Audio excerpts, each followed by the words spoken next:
¿Quién fue realmente Aristóteles? Muchos lo conocen como el padre de la filosofía, pero pocos saben que detrás de ese nombre había un hombre curioso, rebelde y apasionado por entenderlo todo, desde el alma humana hasta el movimiento de las estrellas. Hoy te contaré su historia completa, llena de sabiduría, curiosidades y algunos mitos que te sorprenderán. Aristóteles nació en el año 384 a.C., en una pequeña ciudad llamada Estagira, al norte de Grecia. Su padre, Nicómaco, era médico personal del rey de Macedonia. Desde muy pequeño, Aristóteles creció rodeado de conocimientos científicos, anatomía y medicina. Esa influencia paterna hizo que su curiosidad por la naturaleza se despertara desde niño. Sin embargo, la tragedia golpeó pronto, perdió a sus padres cuando aún era joven, quedando bajo la tutela de un familiar que lo educó con esmero. Una curiosidad poco conocida es que el joven Aristóteles era extremadamente observador. Según algunos relatos, pasaba horas mirando insectos, peces o plantas, intentando entender cómo funcionaba cada ser vivo. Muchos siglos después, algunos científicos lo llamarían el primer biólogo del mundo. A los 17 años, decidió viajar a Atenas, el corazón intelectual de Grecia. Allí ingresó en la Academia de Platón, el centro del conocimiento más famoso de la antigüedad. Aristóteles se convirtió en el alumno más brillante de su maestro. Sin embargo, no todo era armonía. Platón defendía que las ideas eran más reales que el mundo físico, mientras que Aristóteles pensaba lo contrario, que la verdad debía buscarse en la realidad que nos rodea, observando y razonando. Esta diferencia creó una rivalidad filosófica que marcaría la historia para siempre. Algunos dicen que, cuando Platón murió, Aristóteles no fue elegido como su sucesor porque su pensamiento ya se había alejado demasiado del maestro. En lugar de quedarse resentido, decidió emprender su propio camino. Durante los años siguientes, Aristóteles viajó por Grecia y Asia Menor, fundando escuelas, enseñando y estudiando todo lo que encontraba a su paso. En la isla de Lesbos, por ejemplo, investigó sobre peces y moluscos y escribió tratados que asombrarían incluso a los naturalistas modernos. Hay quienes aseguran que pasaba horas sumergido hasta las rodillas en el agua, observando el comportamiento de los animales marinos. Pero su vida daría un giro inesperado.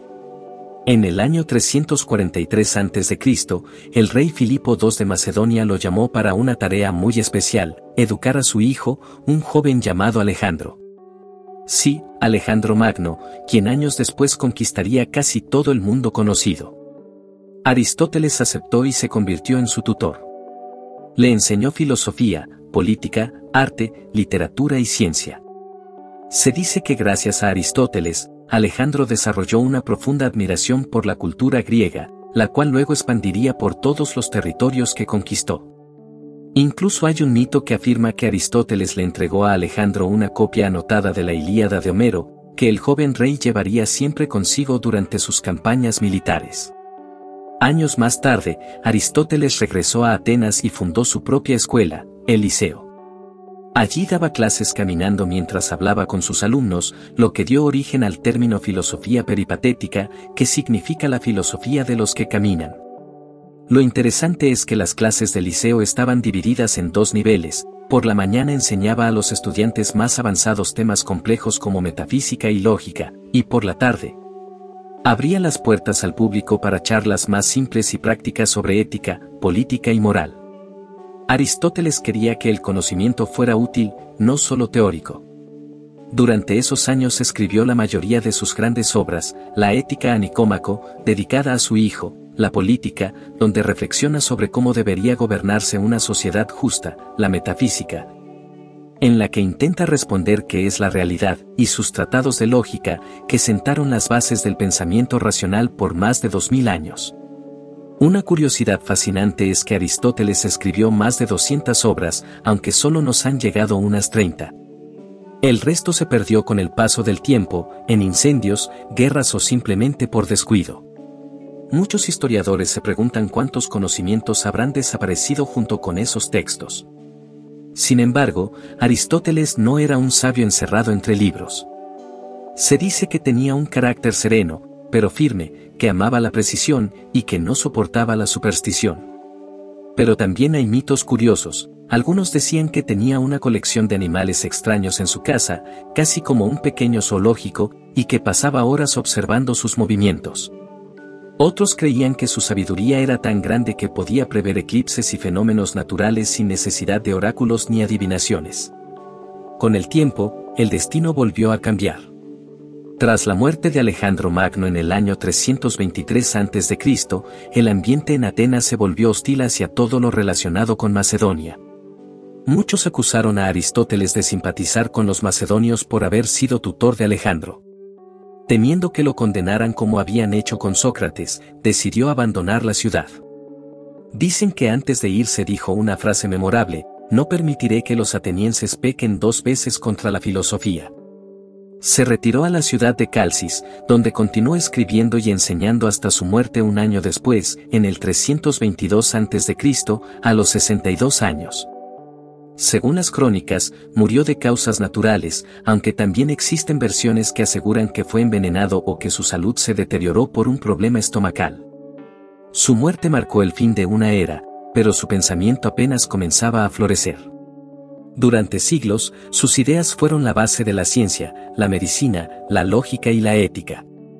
La Iglesia medieval lo llamó el filósofo, y durante más de 1000 años su manera de razonar fue considerada la forma correcta de pensar. De hecho, su influencia fue tan grande que incluso Santo Tomás de Aquino, uno de los más grandes teólogos cristianos, lo consideró una autoridad casi divina en temas de razón y moral. Entre las curiosidades más asombrosas, se dice que Aristóteles creía que el corazón era el centro del pensamiento, y no el cerebro. También pensaba que las mujeres eran hombres incompletos, una idea común en su época que hoy resulta absurda, pero que demuestra cómo incluso los más grandes sabios pueden equivocarse. Lo importante es que sus teorías fueron el punto de partida para que otros las corrigieran y la ciencia avanzara. Más allá de sus errores, su legado es inmenso. Aristóteles fue el primero en clasificar las ramas del conocimiento, en analizar la lógica de los argumentos, en estudiar la naturaleza de la moral y en definir la felicidad como el fin último de la vida humana. Para él, ser feliz no era tener placer o poder, sino vivir con virtud y equilibrio. Hoy, más de 2000 años después, su pensamiento sigue presente. Cada vez que buscamos una explicación racional en lugar de aceptar algo por fe ciega, estamos siguiendo el camino que él abrió.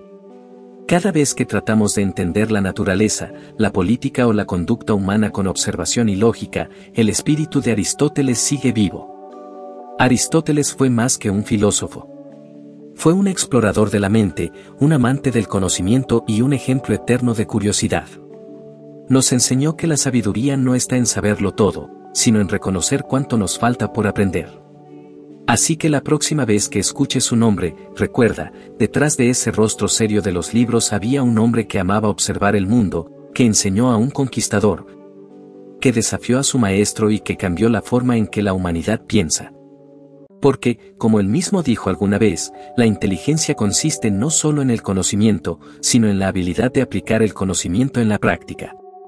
¿Y tú, crees que hoy en día seguimos el camino de la sabiduría que Aristóteles inició? Déjalo en los comentarios, suscríbete para más historias sobre grandes pensadores de la humanidad y nos vemos en el próximo video.